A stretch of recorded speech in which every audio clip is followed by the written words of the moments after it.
Then once I've seen the mass and where it is likely to be originating, my next job is to see, so what is this mass? Is this something dangerous? Is it something that I don't have to worry about? And that evaluation can be done by two ways. One is subjective, using pattern recognition, and I can't go into this because this is a 3 hour talk by itself, but I'll explain to you what pattern recognition means. And that is fantastic, but in the hands of an expert. So this is something we will very briefly touch upon, and then there is an objective way of evaluating adnexal masses where individuals with limited knowledge or experience can also decide whether a mass is likely to be benign or malignant. And this was given to us by the IOTA group through their various IOTA models. I'm not going to go into all of them, we will only look at simple rules, easy descriptors, and the adnex model. So let's start off with the first thing. Before I start, I repeat, like I do in every patient with gynae, please do a transabdominal and transvaginal scan, because there is some information you get from transabdominal which you won't get from transvaginal. There is some you may get from transvaginal which you won't get from transabdominal. So if you want to get a good ultrasound evaluation, you should do both. So what is an adnexal lesion? It's an adnexal mass or a part of an ovary which is inconsistent with normal physiology. Here you see I have a circumscribed hyperechoic mass with acoustic shadowing, a dermoid. A dermoid is not a part of normal physiology, and therefore I can call it a lesion. Here is a mass which is circumscribed, but this is a corpus luteum. A corpus luteum is a part of normal physiology, and therefore it is not a lesion. What is solid component? A structure that has echogenicity and is suggestive of tissue is solid component. Doppler flow confirms the presence of solid tissue. If I see something echogenic and I see blood vessels inside, I am 100% sure it is solid tissue. I can have a mass with no solid tissue. Of course, I have to walk in and out, up and down. I can't use it on a still image. But I can have a mass with no solid tissue. I can have a mass with the solid tissues lying in the center of the cystic areas. I can have a mass with solid tissues next to the cystic area, or I may have a completely solid mass. Remember, solid tissue means there's a higher likelihood of malignancy. Now, not everything echogenic is solid tissue. Clot, debris or amorphous material in a cyst and the echogenic white ball of hair and sebum in a dermoid are not termed solid tissue. You will never see flow inside. So one thing I want you, IOTA deals with persistent adnexal masses, yet even as beginners, I think it is very important to be able to identify hemorrhagic cysts because of two reasons. Very often they come to me from the oncology department saying that this patient has a complex cyst with solid area and septate, and all it is a clot inside. Secondly, it is a very common finding. Women in the reproductive age group in the secretory phase very often have a hemorrhagic corpus luteum, and imagine every time if they have to rush to an oncologist, it is a real mess. We should be able to identify that this is just a simple hemorrhagic corpus luteum. So how do we know that this is a clot? First of all, when we apply pressure and we release, it may show jelly-like movement. Secondly, and more importantly, you will never see flow inside the clot. You will see flow in the walls of the cyst, but you can never see flow inside the clot because there are no blood vessels running inside the clot. Thirdly, the margins of a clot facing the lumen are often concave. The clot is often seen to retract away from the cyst wall, that is, the outer margin of the clot along the cyst wall may not be attached to the entire length, and its appearance changes with size. So even if you follow back 10 days later, this will look different, and all physiological hemorrhagic cysts in non-pregnant lady will disappear in 6 weeks. But the problem is, moment they say complex cyst with solid areas and septate, nobody waits. One scan is told, next day she has gone to oncologist, oncologist has sent her for a CT, from CT, so she's in 1 week she would have run to so many places. If she had just waited for 2 weeks, they would have realized that that thing has completely changed, and in 6 weeks it will disappear. Now, IOTA doesn't want us to miss a malignancy, so they say if you have any doubt whether it is solid tissue or not, please consider it as solid tissue because we don't want to miss a malignancy, and solid tissue means higher likelihood of malignancy. Now, what is a papilla? A papilla is a solid tissue that is protruding into the cavity from a cyst wall or a septum, which has a height of at least 3 millimeters. So you may have a cyst with no solid tissue, or you may have a mass with solid tissue. This is a papilla, and this is how you measure. You measure the maximum height, but you do not include the cyst wall or the septum from where it is arising. So it should be at least 3 millimeters in height to call it a papilla, and all papillae are considered as solid tissue. Now, presence of papilla means there's a higher likelihood of malignancy. Now, sometimes you may see small solid tissue protruding into the cystic area, which has a height of less than 3 millimeters. Do you know what it's called? Irregularities. So IOTA calls these little projections as irregularities. They can be seen in a variety of conditions, but they're very common in a hydrosalpinx where they represent compressed tubal mucosal folds. And in one particular cross section of a hydrosalpinx, typically you see 3 of them, something like a therefore sign. A septum is a thin sheet of tissue running across the cyst cavity from one internal surface to the other, and it is attached to the cyst wall along its entire margin. So it divides the cavity across which it is passing into 2 separate cavities. So you can have a mass with no septum inside when it's called unilocular, or you can have a mass with 1 or more septum when it's called multilocular. When we call a mass multilocular, that means there is at least 1 complete septum. Now, sometimes you have masses with incomplete septum. When you have an incomplete septum, you realize that the cavity this is very typical of a hydrosalpinx, but it can be seen in other cysts like mucinous cysts and in other conditions.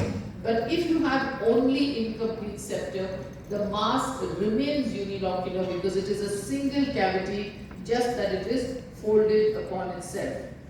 Unilocular, more likely to be benign. Now, sometimes you're asked to say whether a mass is regular or irregular. If we look at the solid component in a mass or a solid mass, we look at the outer walls. And if you're looking at a cystic component, we look at the inner walls. So here is a solid mass. You see the walls are regular. And here is another solid mass with irregular walls. Irregular, this was a ovarian fibroma. This was a high-grade serous carcinoma. Irregular, more likely to be malignant. Similarly, when you look at the cystic component or a cystic mass, you look at the inner wall. This is regular and this is irregular because of the presence of papillae. This was a borderline serous tumor. The moment you have papillae, the mass by default becomes irregular. Irregular, again, more likely to be malignant.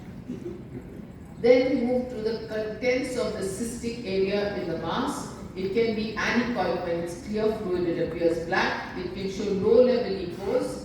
It may be ground glass like we saw in endometriomas. It can be hemorrhagic, something like a cobweb or a reticular appearance. Or you may have mixed echos with hyperechoic, hypoechoic, anechoic areas.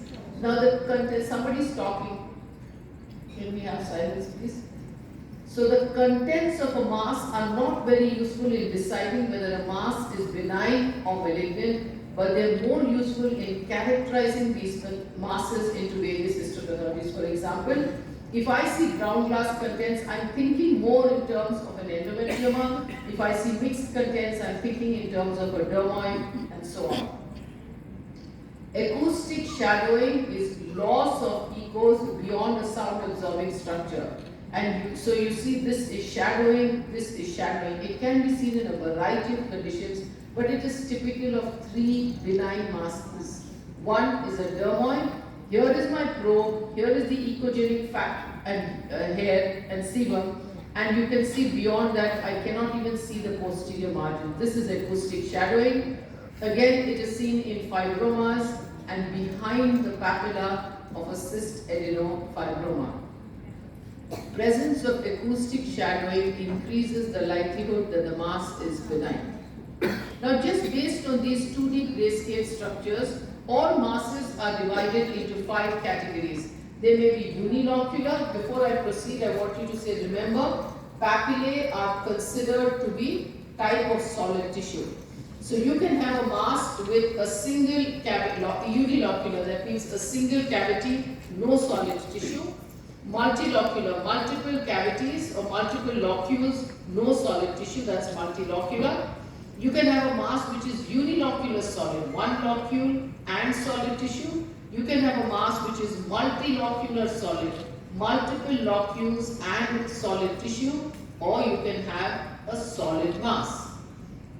Now here you see that the entire mass is solid, but according to iota, if 80% or more of the mass appears solid by your subjective evaluation, so you take your probe, go up and down, left and right, and if I feel, okay, 80% of this is solid tissue, I will call it solid even if it has cystic areas. So this mass will also be solid according to iota, even though I see two cystic areas within. Any mass with more than 80% of the mass is solid tissue, according to iota, is a solid mass. So you will see moment there is solid tissue within a mass, the likelihood of malignancy goes up. And if this solid tissue is heterogeneous with irregular margins, then the likelihood of malignancy becomes even higher. Now we come to Doppler of color. So Doppler evaluation of masses today is done using color score. What is color score? Color score is a subjective semi-quantitative way of evaluating the overall flow in a mass. I look at the walls, I look at the septae, I look at the solid tissue and I feel, okay, if there's no flow, I call it color score 1. Remember, color score 1 is not minimal flow, it is no flow like in this torsed ovary. This is color score 2, that is this is the mass, that's the iliac vessel. You have to search for color signals. Minimal flow is color score 2, moderate flow is color score 3 and abundant flow is color score 4. This was a high grade serous carcinoma. So now if there's one thing I want you to remember, can we shut the door please? There is one thing I want you to remember from today's talk, that is Doppler settings. First of all, every mass should be evaluated with Doppler because Doppler confirms solid tissue and solid tissue means high likelihood of malignancy. But to evaluate, you must use appropriate Doppler settings. The first thing is, instead of color Doppler, use power Doppler or HD flow. Now you even have slow flow, but not all machines have slow flow and that's okay. You can use power Doppler or HD flow but not color Doppler. There are very few conditions in gynecology like in arteriovenous malformation where we use color Doppler.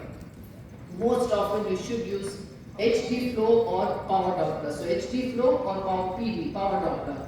Secondly, because what will happen if you use color Doppler, you will not pick up low velocity flow in small vessels can be completely missed with color Doppler. Secondly, you should bring down the PRF to 0.3 to 0.6 because if your PRF is higher than 0.6, again you will miss low velocity flow in tiny vessels. And the third is the Doppler gain must be maximum without artifacts. So what I do, I see a lesion, I turn on my power Doppler or HD flow, I put the box over that lesion and then, can you stop talking please? And then what you do is you bring down the PRF to 0.3 to 0.6. I keep it standard at 0.6. If I don't see flow with 0.6, I bring it down to 0.3. But basically it is between 0.3 to 0.6. Then I get hold of the Doppler gain button and I start increasing my Doppler gain till I begin to see artifacts. Once I see artifacts, I stop and I turn down the Doppler gain till the artifacts just disappear. It is at that setting that we do color scoring. So why is this Doppler setting so important? One, because I need to do proper color scoring in some of the iota models. So if I have a mass with a color score of 4 and I increase the PRF, I can make it color score 2. If I have a mass